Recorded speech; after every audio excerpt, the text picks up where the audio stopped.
할렐루야. 항상 제가 인사하는 말이 있었죠. 한 주간도 잘 지내셨습니까? 근데 오늘은요 다르게 인사를 할게요. 은혜 많이 받읍시다. 지금 다 마스크를 쓰고 계시죠? 마스크 벗지 마세요. 마스크 쓰고 계시고, 지금 현재 우리가 실시간으로 방송이 되고 있습니다. 우리는 온라인 방송이 진행되고 있어요. 아주 좋은 프로그램이 있더라고요.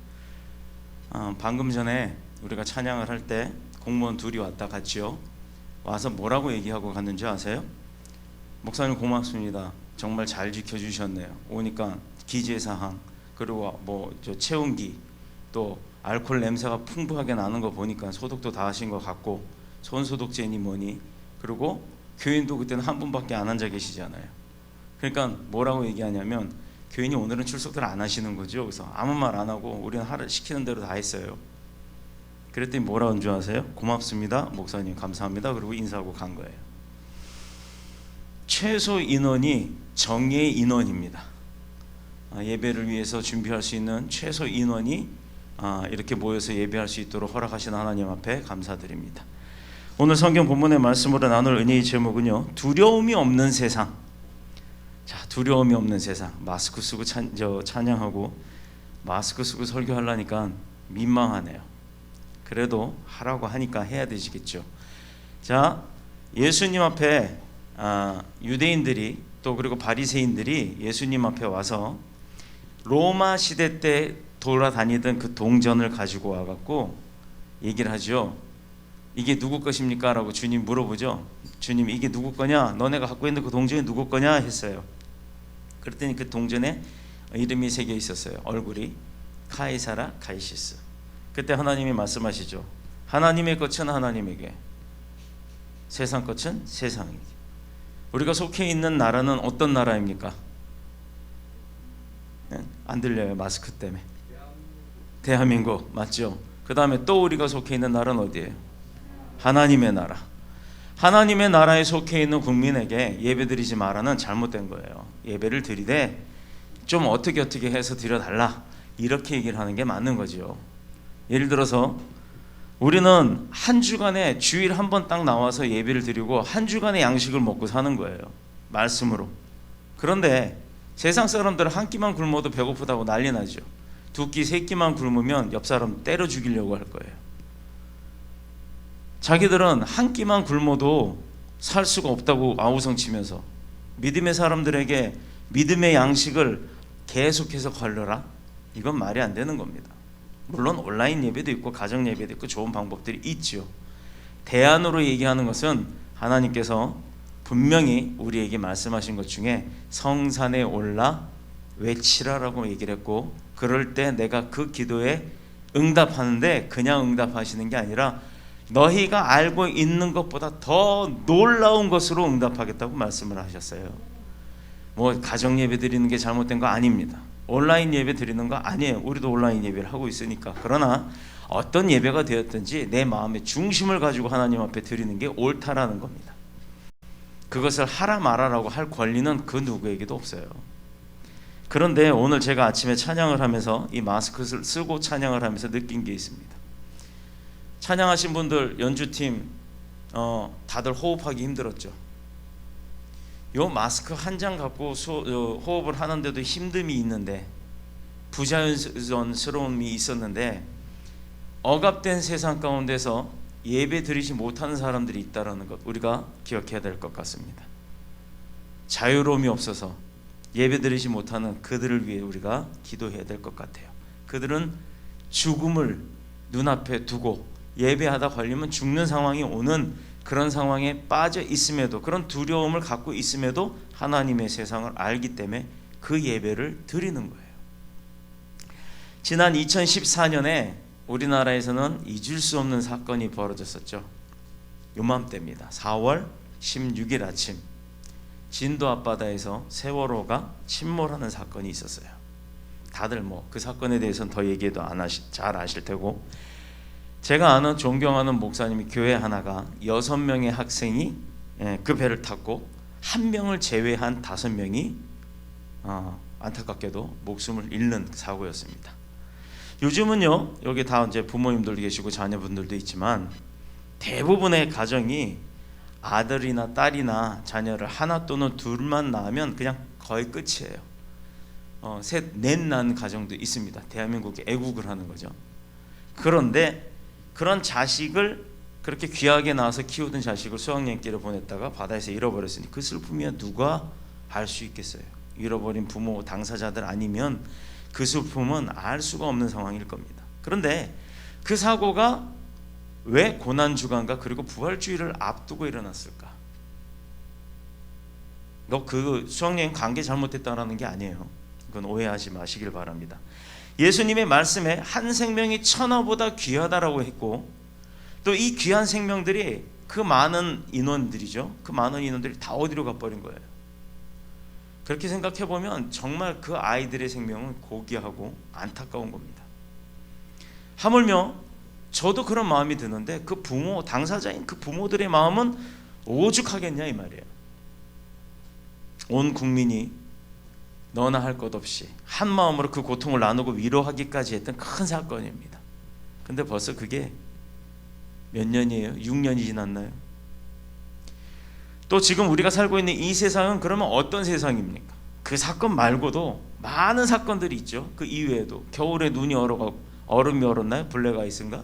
그래서 서해대교에서도 교통사고가 크게 났었죠. 뭐 몇십 충돌 뭐.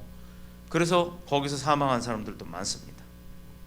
지금으로부터 따지면 눈에 보이지 않는 우한 코로나 바이러스 19, 그걸로 인해서 전 세계가 지금 두려움에 떨고 있기도 해요. 보이지 않아도 존재를 하는 그 바이러스가 눈에 보이지 않아도 우리를 창조하신 하나님보다 더 크게 인식이 되어져 있는 지금 현상이 세상의 현상이라는 겁니다. 한마디로 세상 안에 우리가 던져져 있을 때는, 우리 혼자 딸랑 던져져 있다고 느낌이 왔을 때는 어떤 마음을 우리가 갖게 되느냐? 두려운 마음에 빠질 수밖에 없다라는 거죠. 불확실한 미래, 불확실한 내일, 또 나의 앞날에 대한 확실성을 보장 못 받는 이 세상, 그리고 그런 곳에 내가 그곳에 포함되지 않고는 살 수 없다라는 것, 이게 우리의 현실이라는 거예요. 보이지 않아도 우리를 창조하신 하나님보다 더 크게 인식되어졌던 아주 보이지 않는 작은 바이러스 하나가 사람의 생명을 좌지우지하고 있다는 겁니다. 자, 그렇다면 뒤집어서 한번 생각해 볼까요? 세상 사람들이야 이 말을 믿든 안 믿든 어떻게 생각하든 그건 상관이 없어요. 하나님의 존재를 알고 하나님이 우리를 창조하셨다는 걸 알고 사는 믿음의 백성들의 마음은 어떻게 살아야 하는가, 그게 중요하다는 겁니다. 한마디로 평안이 없는 그 세상 가운데 살아가는 우리의 모습 가운데 주님이 얼마나 지금의 우리 모습들을 보면 안타까워하실까. 근데 난 너무너무 감사해요. 그럼에도 불구하고 우리는 예배를 드리고 있잖아요. 자녀를 남다르게 올바로 키우려고 결심하면 결심할수록 그 자녀는 삐뚤어져 나갑니다. 부모의 마음에 이게 정석이다, 이게 올바른 길이다라고 생각하고 부모가 이렇게 가자, 이렇게 가라라고 할 때 그 자녀는 의외로 삐딱거리고 엉뚱한 데로 가려고 하는 게 자녀들의 습성이에요. 사랑과 정성을 더하면 더할수록 부모는 더 많은 희생을 감수할 수밖에 없다라는 겁니다. 평소에 그렇게 부모 속을 썩이고 부모님의 짐이 되었다 할지라도 막상 그 자식이 어딘가 나가서 연락이 안 된다 그러면 그 부모는 발 뻗고 잠을 못 자는 거예요. 평소에 야 너 호적 파버릴 거야 막 이렇게 했던 그 자식이라 할지라도 그 자녀가 연락이 안 된다는 상황이 벌어지면 그 부모는 미쳐 날뛸 겁니다. 이걸 한번 뒤집어 생각해 보면요, 하나님께서 선택한 선택의 백성들이 어느 날 갑자기 연락이 안 되고 예배에 참석도 안 하고 믿음의 생활도 좌절해 있고 낭망해 있고 실망해 있다면, 쓰러져 있다면 하나님은 어떤 마음이실까? 모든 사람들이 평안을 잃고 살아가는 것이 바로 이 시대의 특징인 거예요. 물질이 없는 사람은 물질로 인해서 불안이 오고, 건강이 안 좋은 사람은 건강으로 인해서 불안이 오는 겁니다. 또 권력이나 직장이나 어떤 여러 가지 내가 속해 있고 중요시 여기는 그 일들로 인해서 내가 두려움에 빠질 수밖에 없는 게 이 세상의 현실이라는 거예요. 그 속에 우리가 산다는 겁니다. 돈 때문에 평안을 잃고 미래를 생각하면 불안하고 또 잘못된 인간관계가 밤낮으로 우리를 염려하고 근심하게 만든다는 거예요. 또 지금은 우한 코로나 바이러스 19 지금 우리 다 마스크 쓰고 있잖아요. 잘못된 인간관계 뭐 이런 바이러스 등등등 여러 가지 문제점들은 매일매일 생겨난다는 거예요. 자, 이유가 뭐 때문일까요? 왜 그런 세상에는 내가 세상과 안 속해서 살 수는 없지만 그 세상은 왜 자꾸 불안함과 두려움과 이런 근심거리들이 자꾸 발생을 할까? 근데 잘 생각해 보면요, 지갑에 돈이 없으니까 이게 돈이라고 치자고요. 이게 돈 10,000원짜리 한 장이에요. 그럼 이 돈이 나를 불안하게 만드나요? 그 종이 한 장이? 잘 생각해 보세요. 뭐 100만원짜리 10,000원짜리 100장이 있는 그 돈 한 다발이 나를 불안하게 하나요? 그 종이가 무슨 권력이 있어서 나를 불안하게 하나요? 그거를 쓰려고 하는, 그걸 사용하는 내가 불안해하기 때문에 불안한 거예요. 잘 생각해 보셔야 합니다. 물질이 우리를 고통받게 하는 것이 아니고 미래나 잘못된 관계, 그 속에서 내가 염려와 근심으로 생각하는 그 마음이 불안하게 하는 거예요. 결국은 물질도 사람이 만들어 놓은 것이고 편리를 위해서, 근데 그 물질로 인해서 내가 불안해한다는 건 내 생각이 평안함이 없기 때문이라는 겁니다. 하나님 앞에 불순종한 우리가 죄를 짓게 되고 그 죄 속에서 우리를 두렵게 만들고 불안하게 하는 것은 사탄의 계략이 있다라는 거예요. 우리가 그 뒤에 배후를 보질 못하니까 그저 내 현실, 내 지금 내 눈앞에 보여지는 것만 가지고 불안해하게 되는 겁니다. 왜 이렇게 단정적으로 말을 할 수가 있느냐? 인류의 조상인 아담과 하와, 그 고통이 어디서부터 시작이 됐나요? 왜 낙원에서, 그 좋은 곳에서, 에덴 동산에서 추방당했을까요? 마귀의 유혹에 넘어가 하나님의 말씀에 거역했고 하나님이 하지 말라고 했던 일을 했기 때문입니다. 그 원인은 딱 하나예요. 불순종. 그래서 인류가 죄 가운데 몰림을 받고 죄 속으로 갈 수밖에 없었고, 죄가 두려움과 염려와 그리고 질병까지도, 실패와 좌절까지도 가져오게 만드는 거라는 거예요. 그들이 불순종이 인류를 두려움 가운데 몰아넣었다라고 해도 과언이 아닐 겁니다. 자, 오늘 본문을 보면서 이제 곧 다가올 부활절이 있죠. 부활하신 예수님이 마리아와 여인들을 만났을 때 제일 먼저 한 게 뭐예요? 무슨 말씀을 하셨어요? 우리 오늘 본문 읽어봤잖아요. 오늘 본문에 보면 예수님이 그 부활하시고 난 이후에 여인들을 보고 첫 만남에서, 첫 대면에서 그 첫 마디가 뭐였죠? 평안하라. 왜 평안하라라고 이야기를 하셨을까요? 얼마나 반가운데 잘 있었냐? 이게 아니고 평안하라. 죽음을 이기고 부활하신 그 첫날 가장 기뻐해야 할 첫 만남에 기뻐해라가 아닌 평안하라라고 하신 그 이유가 뭘까? 예수님이 제자들에게 거듭 반복해서 하신 말씀 중에 가장 중요한 게 뭐냐면요, 마태복음 16장 21절에 제가 읽겠습니다. 이때로부터 예수 그리스도께서 자기가 예루살렘에 올라가 장로들과 대제사장들과 서기관들에게 많은 고난을 받고 죽임을 당하고 제3일에 살아나야 할 것을 제자들에게 비로소 가르치시니라고 하는 내용이 나옵니다. 17장 23절에도 보면 죽임을 당하고 제3일에 살아나리라. 3일 이후에 다시 살아난대요. 죽였는데, 살해당했는데. 이 말을 들은 제자들이 많은 근심을 했다고 기록이 되어 있습니다. 예루살렘에 올라가시는 길에도요, 같은 말씀을 제자들에게 가르치셨어요. 20장 18절 19절 내용. 그러나 제자들은요, 예수님의 말씀보다는 자기 자신들의 생각과 경험, 근데 그걸 더 믿었다는 거예요. 지식. 아니, 전능자이신 주님이 죽었다가 3일 있다 나 살아날 거야 라고 얘기를 하는데, 어떻게 사람이 죽고 나서 3일 있다가 살아나, 이 이야기를 하는 거예요. 여러분 잘 생각해 보세요. 우리나라 고려장이 있었던 고려시대 때, 어머니 어떨 때, 부모님이 어떨 때 고려장했어요?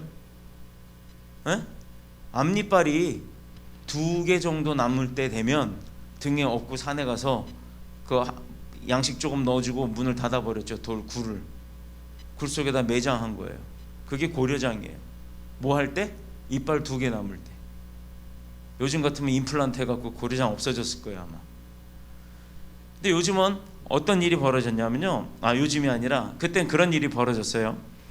이 제자들의 말씀보다는 그 살아날 것이다 라고 얘기했던 하나님이, 어떻게 보면 약속이죠. 계시라고도 할 수 있겠지만 약속을 듣고서도 사람이 어떻게 죽고 살아나, 죽으면 그만이지 라고 하잖아요. 근데 요즘 장례를 며칠 만에 치러요? 3일. 예수님이 며칠 만에 부활하셨어요? 바로 3자를 참 좋아하세요. 성삼위일체의 하나님 할 때도 셋. 그리고 베드로에게 네가 나를 사랑하니 하고 물어보셨을 때도 3번. 우리도 가위바위보 할 때 3세판. 여러분, 부활하신 예수님의 소식을 제자들은요, 누가복음 24장 11절에 보면 정말 안타깝게 생각했어요. 허탄한 말이다 라고 생각을 했답니다. 헛소리래요, 헛소리. 예수님이 오실 때 호산나 호산나고 종려나무까지 막 흔들면서 나귀 타고 오시는 예수님을 그렇게 막 왕이 오셨네 하고 반겼던 사람들 무리 안에 그 12제자가 있었고, 그 12제자는 분명히 예수님 측근에서 같이 먹고 같이 자고 같이 다니면서 예수님이 안진뱅이 일으키고 죽은 자 살리고 눈먼 자 눈 뜨게 하고 하는 걸 봤잖아요. 귀신이 돼지한테 들어가갖고 바닷속으로 뛰어내리는 것, 그런 모든 것들을 자기 눈으로 목도한 사람들이 12제자예요. 그 제자들이 내가 3일 있다 다시 살아날 거야 라고 했더니 그걸 헛소리로 들었답니다. 그에 비하면 지금 저와 여러분들, 이 방송을 보는 분들은 그 12제자보다 훨씬 강한 믿음을 갖고 있는 거예요. 그들이 예수의 살으셨다는 것과 마리아에게 보이셨다는 것을 도무지 믿지 않았다는 거예요. 이게 마가복음 16장 11절 내용이에요. 문제는 불신이 그들을 두렵게 만들었고 제자들을 염려하도록 만들었다는 겁니다. 불신, 믿지 않은 거예요. 그래서 예수님의 무덤 앞에 나타난 천사의 1000마디도 뭐였어요? 오늘 본문 다시 한번 보세요. 부활하신 예수님 앞에 예수님을 만나러 갔던 여인들이 있잖아요. 그 여인들 무덤 앞에서 딱 만났을 때 천사가 나타났다고 해요. 돌을 굴려갖고.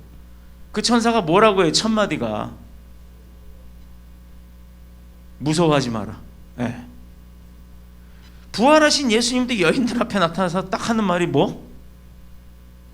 무서워하지 마라. 왜 무서워하지 말라고 했을까요? 예수님이 막 내 다리 내놔 하는 그 귀신처럼 나타나서? 물론 객관적으로 보면요, 으스스한 무덤가에, 그것도 해 뜨기 전에 새벽녘에 갔는데, 무덤가에 새벽녘에 갔으니 얼마나 무섭겠어요. 우리도 공동묘지에, 나도 한번 옛날에 군인이었을 때 동초 근무하고서 애들 교환시켜줄 때 애들 데리고 가잖아요.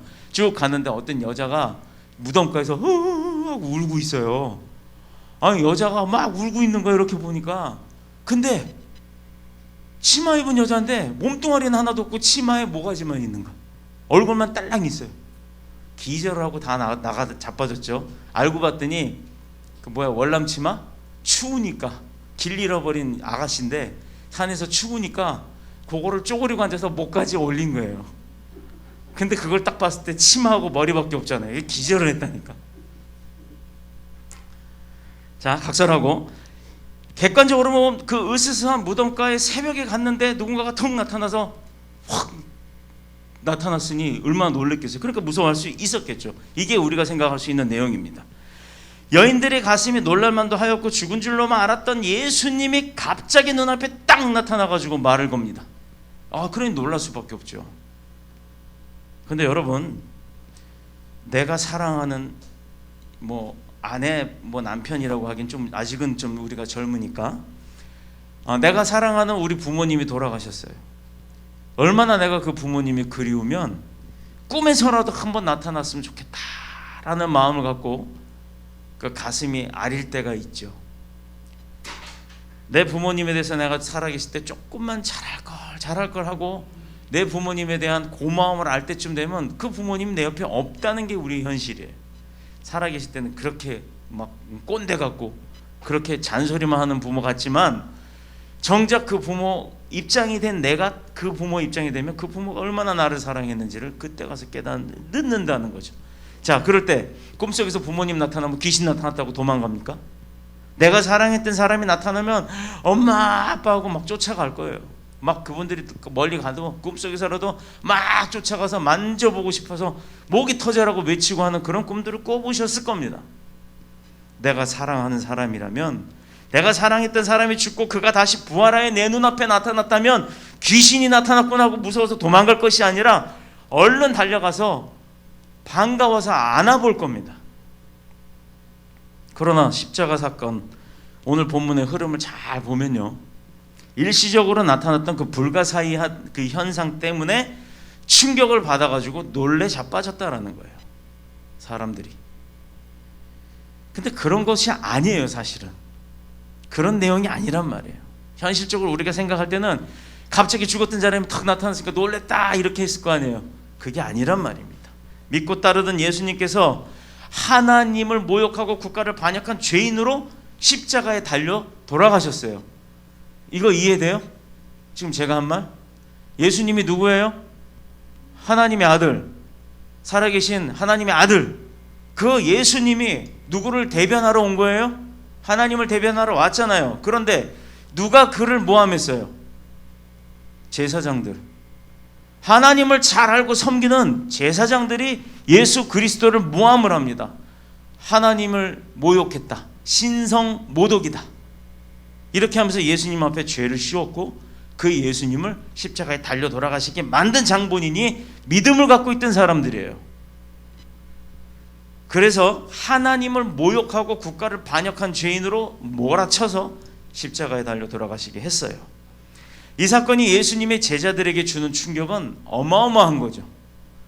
내가 진정한 하나님의 아들로 예수님을 믿고 따랐는데 그런 예수님이 오히려 하나님을 모욕한 사람이 당사자가 돼갖고 십자가에 달려 돌아가시는 일을 내 눈으로 보니까 말도 안 되는 일이 벌어진 거 아니에요. 그런데 현실은 어때요? 나는 분명히 그게 아닌 걸 알지만, 그들이 이루어지는 로마 군인들에 의해서 살인사건이 이루어지고 나는 그 장면에서는 아무 소리도 할 수가 없었다는 거예요. 심지어 베드로는 어때요? 난 저 사람 몰라, 이런 일이 벌어졌어요. 누구였던 사람들이? 12 제자들이. 저들은 예수님을 잃어버린 슬픔으로 인해서 염려에 빠졌고 그 다음에 나서 마가다락방에서 뭐했다? 두려움에 떨면서 모여 있었대잖아요. 더구나 새벽같이 찾아간 예수님의 무덤은 문이 열려 있었죠. 이스라엘 가보니까 이스라엘의 무덤은 어떠냐면 전부 다 동굴이에요. 동굴을 어떻게 해놓느냐, 동그란 연자맷돌 있잖아요. 그런 큰 바위를 동전 모양으로 얇게 잘라가지고 그걸 굴려갖고 이런 동굴을 갖다가 막아놔요. 한두 사람이 밀어서 열리지도 않을 정도로 큰 거. 우리나라야 매장을 하고 흙을 덮고 봉분을 쌓아놓잖아요. 요즘은 화장해서 그 봉분 안에 가죽묘라 그래서 항아리를 다 모아놓잖아요. 근데 이스라엘은 어땠냐면 동굴 안에 가보면 석고 그 돌로 된 상이 하나 있고 그 위에 시신을 이제 뉘어놓습니다. 그럼 시간이 지나면 흘러서 시신이 부패가 되죠. 그러고 나면 그 다음에 또 다른 가족이 죽으면 그 위에다 또 시신을 얹어놔요. 계속해서 그 가족장은 그렇게 하는 거예요. 그 시신 위에다가 또 얹고 부패해서 없어지고 나면 또 그 시신 위에다 얹고. 그래서 어디였죠? 그 안 목사님 신발 끊어진데 갑자기 생각이 안 나요. 세 글자. 페트라 지역을 가보면 아라비아 상인들이 그 산 완전 바위산을 이렇게 뚫어서 길로 이렇게 지나가게 되는데 약 6km 되는 그 모든 광경이 너무너무 어마어마하죠. 근데 거기에 대부분이 동굴이 다 무덤입니다. 이스라엘은 무덤을 그렇게 사용을 해요. 그런데 그곳에 갔는데 문은 열려있지? 어저께 그저께 죽었어요. 3일 만에, 3일 전에 돌아가신 예수님 갖다 얹어놨는데 썩어봤자 얼마나 썩겠어요. 그런 시신이든 흔적이든 뭐가 있어야 될 거 아니에요. 근데 그게 없다 이 말이에요. 일단은 거기에 놀랬죠. 하나님께서, 예수님께서 나 3일 있다 살아날 거야, 이건 잊어버린 거예요. 왜? 허튼 말로 들었으니까. 그랬던 사람이 정작 갔는데 시신이 없어요. 놀랬죠. 안 놀래겠어요? 그래서 부활하신 예수님의 첫 인사가 그 여인들에게 한 말이 평안하라 이거예요. 두려워하지 말라 이거예요. 이것은 당시의 일반적 인사에 뜨는, 우리 뭐 샬롬 이렇게 하잖아요. 주님의 평화가 당신에게 임하길 원합니다라는 그 의미가 아닌 카이레테라는 말을 썼던 거예요. 우리나라 말로 하면 아침에 안녕히 주무셨어요 이거, 굿모닝 뭐 이런 거. 우리가 세상을 살다 보면요, 어떤 때 순간순간 그 인생에 있어서, 아니면 내가 어떤 일을 한 거에 있어서 보람을 느낄 때가 있어요. 그리고 기쁨을 느낄 때가 있죠. 그런데 그게 영원히 가냐고요. 잠시뿐이라는 겁니다. 아들내미 그냥 어려운데 그냥 내가 노가다 해가면서, 노가다란 말을 하면 안 되나? 이건 방송 용어가 아니죠. 취소. 다시. 내가 어려운 일을 해가면서 그 막노동을 해가면서 돈을 벌어갖고 아이 학원에 보냈는데, 이 아이가 정말 열심히 공부를 해가지고 100점 받아왔다. 그럼 그거 뭐야, 보람을 느끼잖아요. 부모로서. 빵점 받아왔다 그러면 막 승질 나겠죠. 내가 열심히 그냥 했는데도 불구하고 내 땀 흘린 거는 너 보상도 안 해주냐 막 이러고 그런 말도 하겠지만, 그거 말고 그런 보람들은, 근데 100점 받고 나 그 다음 시험 성적 뚝 떨어지면 그냥 없어지는 거예요. 그때 잠깐이에요. 길어야 3개월. 평안이 없고 근심과 고통에 빠져 사는 그 세월이 몇 배나 길고 힘들다라는 것을 우리가 자꾸 잊어버려서 그걸 모르는 거지. 가만히 생각해 보면 기쁨은 잠깐이요, 그 다음 고통은 길었다라는 겁니다. 왜 우리가 인생에서 이렇게밖에 살 수 없는 건가? 그것은요, 자꾸 내가 죄를 짓기 때문이에요. 누구도 죄 안 짓고 사는 사람 없어요. 저도 마찬가지로 죄 짓고, 저도 어쩔 때는 운전하다 보면 막 승질나고 입에서 막 욕 나오기 직전까지 그런 일들 많아요.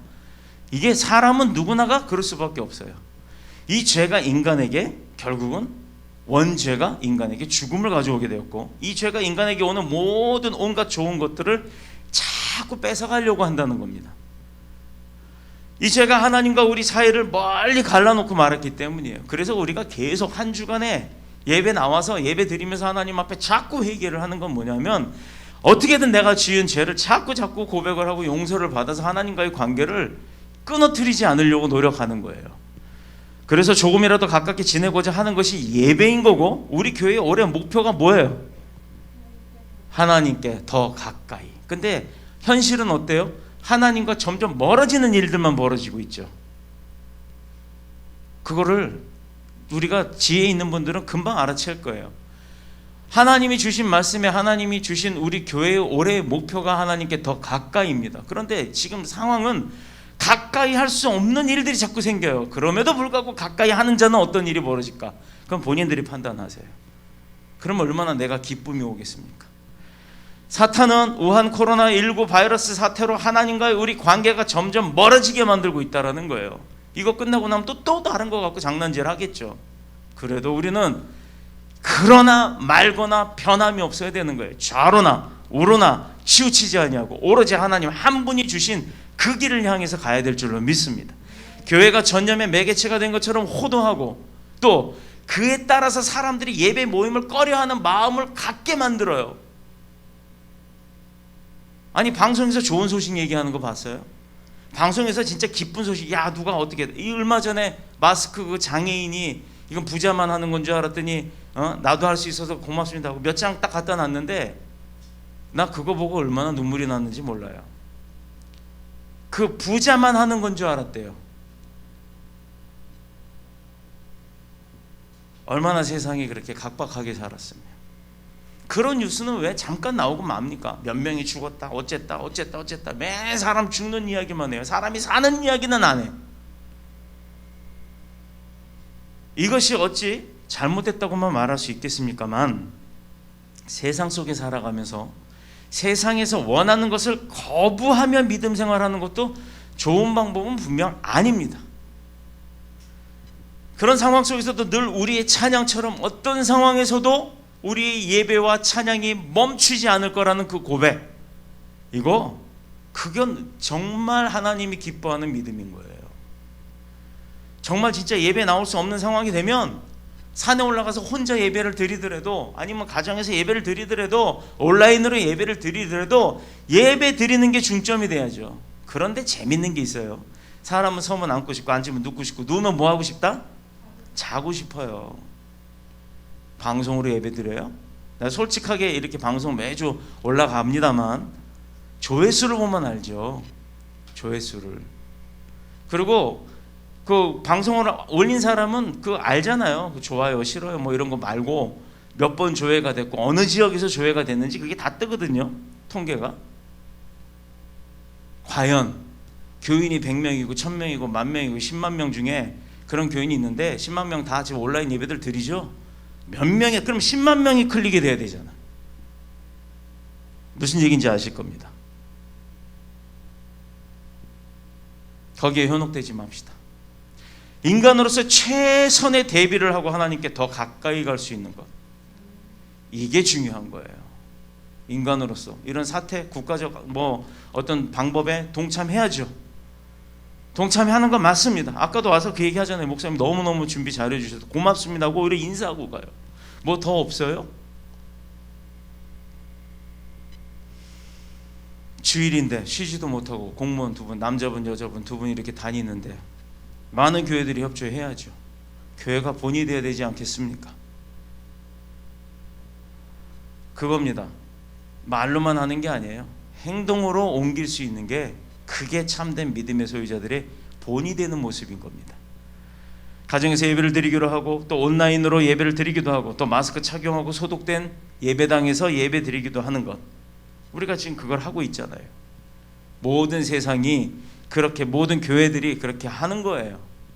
몰라서 못했을 것이고 또 재정이 안 돼서 못했을 것이기도 합니다. 자, 뭐 논란의 여지가 있긴 합니다만 어느 분당의 어느 그 무슨 교회가 헌금을 걷었대요.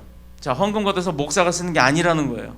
그렇게 큰 교회에서 남들이 하지 못하는 일을 하기 시작했습니다. 어떤 일을 했냐면, 전국에 있는 개척교회들 요즘 경기도 어렵고 힘들잖아요. 그러니 그 개척교회 임대료 못 내서 쫓겨나게 생긴 목사님들이 많대요. 그 소식을 들은 어느 그 분당의 목사님이 교인들한테 공포하고 그 교인들한테 헌금을 내라고 했대요. 어떤 목적으로? 개척교회 월 임대료를 3개월 동안 내주기로. 근데 어느 교회 하나가 지정된 게 아니에요. 그런데 교회 역사상 최고로 많은 헌금이 거쳤답니다. 뭐 이게 10억도 넘고 몇십억이 넘어가요. 그래서 그분이 홈페이지뿐만 아니라 교단 전체에다, 교단하고 상관없이 공포를 해버렸어요. 신청해달라. 그래서 뭐 무조건 주지는 않겠죠. 당연히 심사를 하겠죠. 그래서 한 달 내주는 것도 감사한데 그 교회에게 3개월의 임대료를 본인 그 교회에서 지급을 해줄 수 있도록 그런 지금 사역을 하고 있더라고요. 저도 바라기는 우리 교회도 그런 큰 재정적 여유가 있을 때 우리도 그렇게 하고 싶어요. 이게 세상의 교회들이 그렇게 해야 되지 않을까 싶어요. 물론 지금은 개척교회 이야기이지만 정말 쌀 떨어지고 오갈 데 없는 사람들 주변에 많더라고요. 그런 사람들에게 우리가 베풀 수 있는 것이 교회가 될 줄 믿습니다. 교회가 그런 일을 하는 거예요. 교회가 담임 목사 배 나오고 뭐 등 따숩고 이게 중요한 게 아닙니다. 교인들이 교인들 간에 장사하는 것 중요하지 않습니다.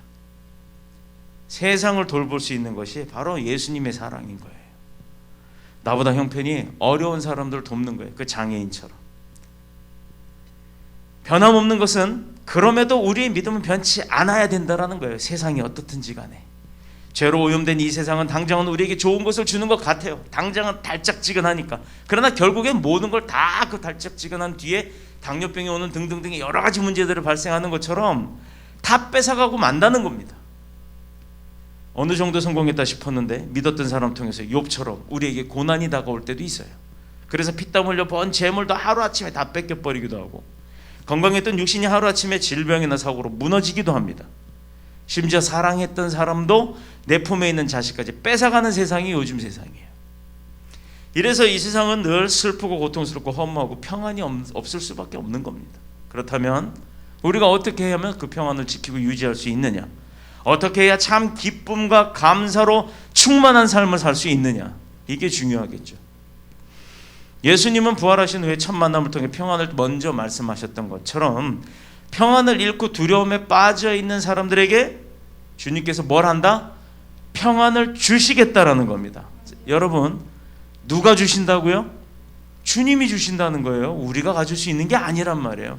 내가 노력해서 얻을 수 있는 게 아니라는 얘기예요. 평안이나 은혜나 감사는요, 내가 찾아보면 결국은 내 노력으로 인해서 생긴 게 아니라 하나님께서 허락해서 주셨을 때 내게 되더라, 이 말입니다. 백날 내가 열심히 이거 해봤자 안 돼요. 그러면 어떻게 해요? 바로 하나님 앞에 내가 뭐가 잘못됐는지를 하나님 앞에서 돌아보는 거예요. 그러면 답이 나오는 겁니다.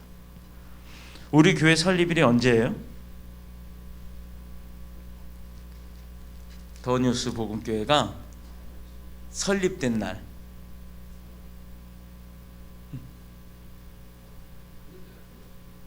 역시 2016년 4월 2일 토요일입니다. 교회 홈페이지가 왜 있어요? 교회 홈페이지 연역을 한번 쭉 보세요. 2014년 12월 7일 저기 위에 꼭대기 안종수 음악학원에서 윤석동 전도사예요. 그때는 전도사와 안종수 사모님이 둘이 앉아갖고 손 붙들고 기도하면서 설립을 선포한 겁니다. 그리고 2014년에서 2년이 지난 2016년 4월 2일 부활절 지난 3월 27일이 부활절이었어요. 3월 27일 이후 첫 주일. 근데 주일날 설립 예배 못 드리잖아요. 그래서 하루 땡겨서 첫 번째 토요일. 자, 누가 나타나신 날이에요? 예수님이 부활 후 첫 주일에 어디에 나타나셨어요? 제자들이 두려움에 떨어 모여 있었던, 좌절하고 이미 이제 우리 다 끝났다, 로마 군인들한테 걸리면 우린 다 죽었다라고 벌벌벌 떨고 있었던 그 마가의 다락방에 모여있던 제자들 앞에 주님이 나타나신 날이에요.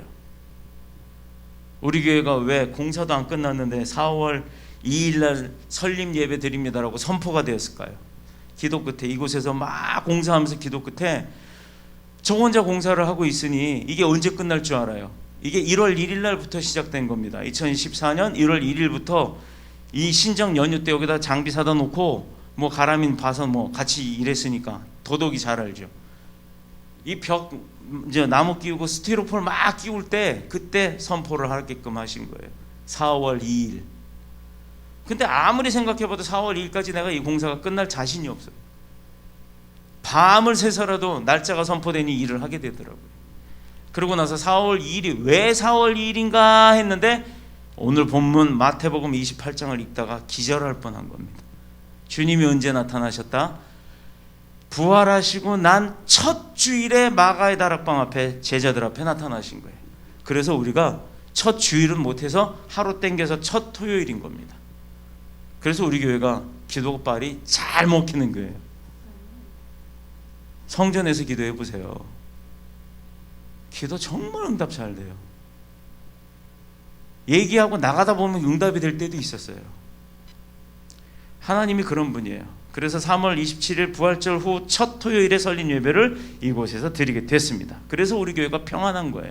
그래서 우리 교회가 지하에 썰렁해야 될 지하인데도 따뜻한 겁니다. 왜냐? 그렇기 때문에 지으신 분도 하나님이요, 날짜 세우신 분도 하나님이요, 전 제 마음대로 한 게 하나도 없었어요. 그래서 우리 교회가 살아계신 주님이 함께하는 교회이기 때문인 거예요. 그런데 뭐 까짓거 코로나 바이러스 뭐가 중요하겠습니까? 예배가 중요하죠. 하나님 만나는 게 중요한 겁니다. 이 평안에 관해서는 이미 요한복음 14장에서 밝히고 계세요. 14장 27절 펴보세요. 요한복음 14장 27절.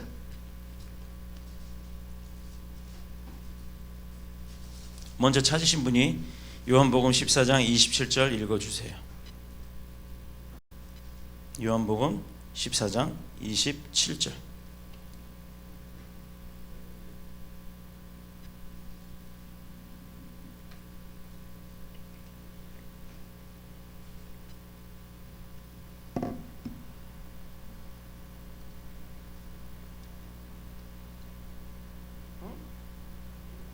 없어요? 요한복음 14장 27절. 평안을 너희에게 끼치노니 곧 나의 평안을 너희에게 주노라. 내가 너희에게 주는 것은 세상이 주는 것과 같지 아니하니라. 너희는 마음에 근심하지도 말고 두려워하지도 말라. 이걸 누가 주신다고요? 주님이. 여기서도 두려워하지 말라고 하셨고 나의 평안이라는 말로 하십니다. 평안은 주님의 주권이에요. 주님을 만날 때 얻을 수 있는 거예요. 그러니 주일 예배가 중요한 겁니다. 너희도 두려워하지 말라 하셨고 나의 평안이라고 하신 것처럼, 그런데 우리가 아침에 사람을 만나면 어떻게 해요? 아침에 딱 처음 만나면 Good morning 이러잖아요. 뉴욕 갔더니 Good morning 아니에요. Good morning이에요. Good morning. 못 알아듣겠더라고요. 자, 평안을 비는 것이지 결코 우리에게 상대방에게 평안을 주는 게 아니라는 겁니다.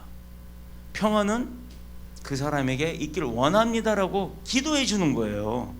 하나님이 주셔야 되는 거기 때문에. 다시 말해서 너와 내가 서로 평안하기를 원하는 우리의 단순한 희망사항이라는 거예요. 희망사항. 그러나 부활의 주님께서 여인들에게 평안을 선언하신 것은 세상 사람들이 일시적으로 구하고 공급받는 그런 불안정한 평안이 아니라 지금부터 영원토록 뺏기지 아니하는, 아주 취소되지 아니하는 그런 완벽한 평안을 이야기하시는 거예요. 그게 주님이 이제 다시 오셨기 때문에. 주님이 약속을 지키심으로 사람들이 생각할 때 절대 이루어질 수 없는, 죽은 자가 살아나는 일은 있을 수도 없는 그건데, 그 생명까지도 주님이 주관하시는 분이라는 것을 보여주신 거란 말이에요. 지금부터 영원토록 뺏길 수도 없고 취소될 수도 없고 영원토록 변함없이 영원하게 이루어질 평안을 우리에게 이미 예비하고 계시다는 겁니다. 이제 그럼 우리는 받기만 하면 돼요.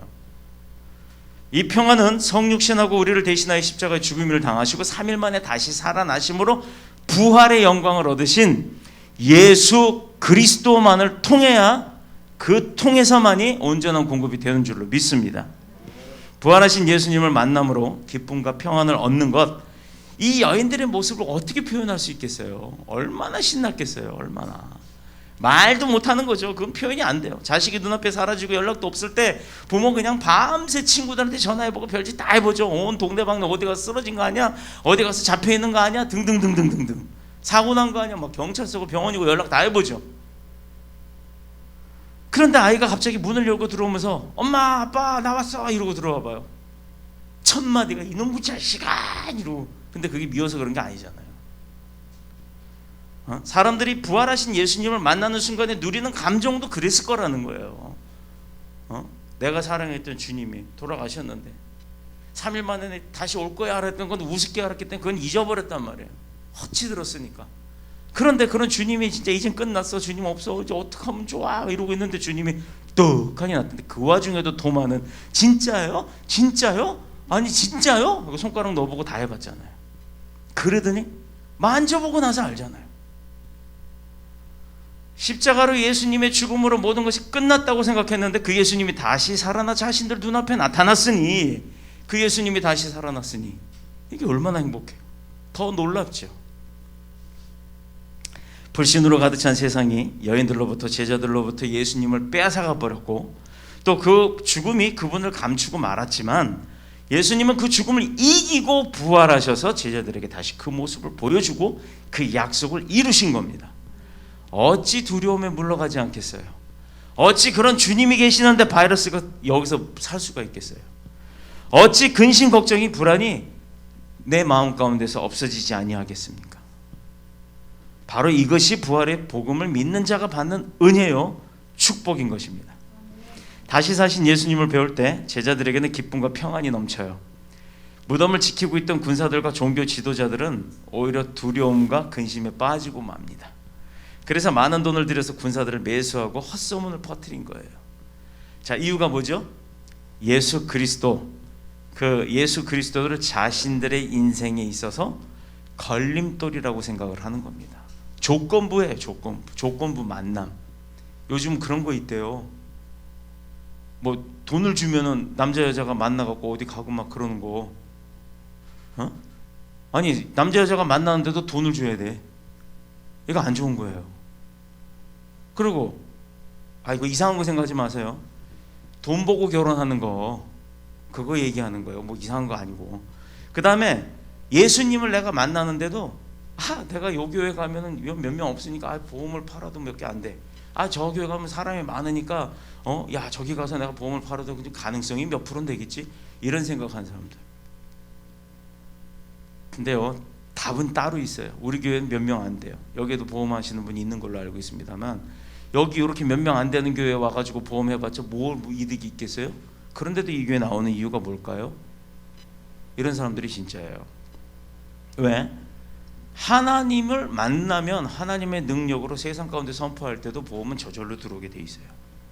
그걸 아는 사람들이에요. 그게 지혜로운 겁니다. 교회를 사적인 목적으로 다니는 사람들이 이런 부류인 거예요. 목적은 오로지 부활의 주님을 만나는 것에 있어야 될 줄로 믿습니다. 부활을 두려워했던 그들은요, 예수 그리스도를 속이는 자예요. 또 백성들을 잘못된 길로 인도하는 이단으로 생각했기 때문입니다. 믿으면 안심이 되고 믿으면 감사가 나오고 믿으면 평안이 임할 수밖에 없는데 문제는 믿지 못한다는 거예요. 그러나 여인들은 예수 그리스도의 부활의 증거를 얻었습니다. 첫 번째, 세 가지만 말하고 마칩니다. 첫 번째, 그가 여기 계시지 않다. 무덤에 누가 없애졌어요? 예수님이 없잖아요. 가서 보니까 분명히 자기들이 갖다 넣어놨는데 죽은 자가 벌떡 일어나 나갈 리도 없고, 이상하다. 이것은 예수 그리스도의 부활을 사람의 힘으로는 막을 수 없음을 보여주는 증거예요. 하나님은 하나님이 예수 그리스도를 죽은 자 가운데서 다시 부활시키시고 나서 산 사람들 가운데로 옮겨 놓으신 겁니다. 이거 대단한 거예요.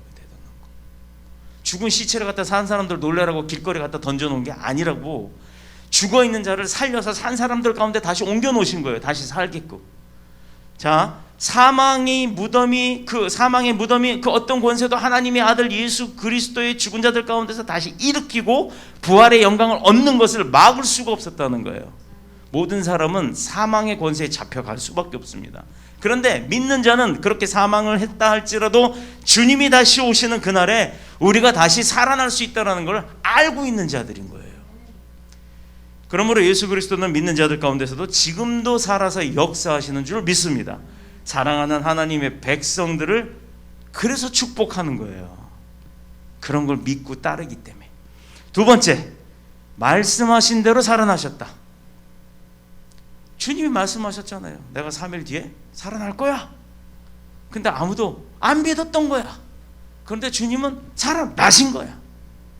이게 중요한 거예요. 이게 사람들은 예수님의 말씀을 믿지 않았지만 예수님은 자신이 하신 말씀 그대로 역사했고 일을 하셨고 응답하시는 분이라는 거예요. 그러니 주님이 분명히 얘기하잖아. 성산에 올라가 부르짖으라. 내가 그리하면 너의 기도를 듣고 응답하리라. 집에서 기도하는 거 좋아요. 기도원 올라가서 기도하는 거 좋아요. 다음 주에 기도원 들어가요. 다 좋습니다. 그런데 가장 중요한 건 주님이 계신 곳에 가서 기도하는 거예요. 그게 중요한 겁니다.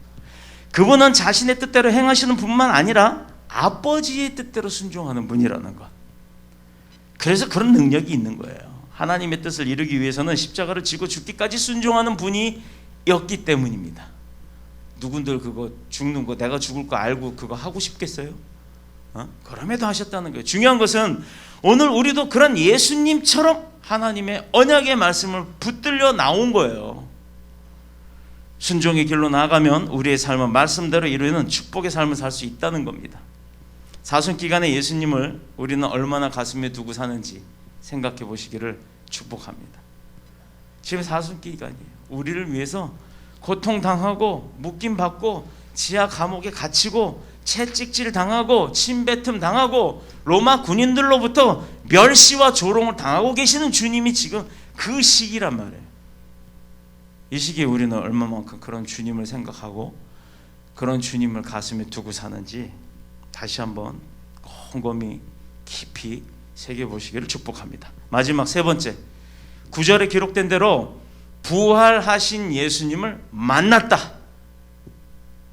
두 번 다시 만날 수 없다고 생각했죠. 돌아가셨으니까. 그래서 부활하신 예수님을 뵙고도 의심하는 자가 그 12제자 가운데도 도마라는 사람도 나타난 거예요. 얼마나 의심이 많았으면 지금까지 그 도마는 칼질을 당하는지 몰라. 다다다다다다다. 안 웃으시네. 썰렁해. 자, 믿기 어려운 일을 눈으로 목격하고 음성을 듣고 또 예수님의 발까지 붙들고 나서야 그때 그 앞에 엎드려 울면서 경배를 합니다. 이제 이들은요, 주님을 만났기 때문에 그런 증거를 얻은 거예요. 이제 보세요. 제가 우리 방송 채널 더뉴스 복음교회 유튜브에서 더뉴스 복음교회 쳐보시면 제목이 하나 재밌는 게 있어요. 봤어? 이거예요. 제목이 봤어예요. 봤어. 그거 한번 찾아서 꼭 보세요. 뭘 봤어? 그거 보고 나면 뭐를 봤는지를 알게 될 거예요. 이제 예수님을, 그런 예수님, 얼토당토하는 사건에 얽매였다가 또 말도 안 되는 사건으로 부활하신 그 예수님을 딱 만났는데 만졌단 말이에요. 내가 발을 딱 붙들어 봤단 말이에요. 그러니 그거 내가 증거하잖아요. 내가 봤으니까 알잖아요. 내가 뭐 벤츠든 에쿠스든 그런 차 타본 사람은 그 차가 좋은지 나쁜지를 알잖아요. 근데 절대 비하는 아니고요. 작은 소형차만 타던 사람은 그런 차의 기능이 뭐가 있는지 모른단 말이에요. 그러니 남들이 그 차 얘기해봤자 자기는 이해가 안 되니까 그냥 멀뚱멀뚱. 특히 여자분들 군대 갔다 오지 않았으니까 군대 얘기하면 남자들은 거품 물고 있고 거짓말까지 보태는데 여자들은 가만히 멀뚱멀뚱 재미없다 그러죠. 누구는 갔다 오지도 않았는데 더 잘하시는 분도 있긴 있어요. 그렇듯이 나와 관심 없는, 내가 경험해보지 않은, 내가 알지 못하는 것은 알지 못하기 때문에 아는 척 해버리면 그건 거짓말이 되는 거예요. 자, 주님을 만난 사람들이 주님을 이야기할 수 있죠. 제가 신학을 하게 된 계기가 그겁니다. 신학을 하지 않고 노래 조금 부를 줄 안다고 외국 나가면서 선교 다니면서 노래 부르러 다녔던 집사 시절에 신나게 은혜들은 받아요. 본인들이 은혜 받았대요. 하나님이 주시니까 받은 거겠죠. 그래놓고 와요. 저한테 와가지고 아이고 목사님 반갑습니다. 목사 아닌데요. 에? 목사님, 그럼 전도사님 반갑습니다. 자기들이 목사 전도사 다 시켜놔. 그래놓고 전도사도 아닌데요. 그럼 뭐예요? 저 집사인데요. 그랬더니 그때부터 위아래로 훑어봐요. 그러면 태도가 이상하고 에이씨 오늘 시간 낭비했네. 이게 말이 됩니까? 그때 제가 충격을 받았어요. 은혜는 하나님이 주신 거고 찬양하는 시간에 만난 건 하나님인데 왜 나한테 나 때문에 은혜가 다 사라진다? 시간 낭비했다? 이런 소리를 하지? 그래서 저도 궁금해지기 시작했어요. 그래, 선교한다고 하는, 평신도로서 선교한다고 하는 이 사람이 나도 주님을 모르는구나. 그래서 신학교를 가면 주님을 잘 알려주겠구나. 성경책 창세기 1장 1절로부터 요한계시록 마지막 끝장까지 다 풀이해주고 알려주고 가르쳐주겠구나 해서 가기 시작한 게 신학이에요. 가게는 갔더니 뭐 가르쳐주고 뭘 가르쳐줘요? 직접 만나야지. 더 힘들어요. 더 딜레마에 빠져서 저는 장장 신학을 9년이나 했어요. 9년. 좌우지간 각설하고 이렇게 주님을 만난 사람들에게 확실한 증거가 있다고 했어요. 더 이상 그 어떤 두려움이나 어려움, 슬픔, 의심 이런 거 이제 그에게서부터는 사라지는 겁니다. 자, 마지막 예수님의 부활 사건은 당시 많은 사람들에게 증거로 남았어요. 본 사람이 있고 만난 사람이 있잖아요. 그 시대에는. 지금 우리는 보지도 만나지도 못했어요. 그런데도 믿어요. 뭘로? 성경으로. 여러분 이순신 장군이 뭐 만들었는지 알잖아요. 그 거북선 이순신 장군이 만들었죠? 틀렸습니다. 이순신 장군은 설계한 거 아니에요. 그걸 만들라고 지시한 거지. 만든 사람들은 목수예요. 정확하게 보자고요. 요즘 논리적으로 판단하는 거 좋아하잖아. 그리고 그 설계자는 따로 있었어요. 그런데 그걸 운영하고 다스리다 보니까 승전을 하고 어떤 결과물을 내놓으니까 이순신 장군이 했다라고 우리는 알아요. 근데 봤어요? 만드는 거? 누가 이순신 장군이 이름 누구냐 그랬더니 그 누구야? 김명민이래. 어떤 애가 그러더라고요. 학원에 다니는 애가 이순신 장군 얘기를 했더니 김명민이래요. 이순신 장군 지금도 살아있대요. 야 그래? 그러고 말았어요. 아주 철저하게 믿어요. 우리 엄마가 김명민이래요. 그 방송에 나오는 거 보고. 자 보세요. 그 주몽이기도 한가? 근데 보세요. 우리는 뭘 보고 하나님이 하셨던 일들을 알아요? 성경을 보고 알죠? 이순신 장군이 그런 일을 했던 거 우리는 뭘 보고 알아요? 역사서.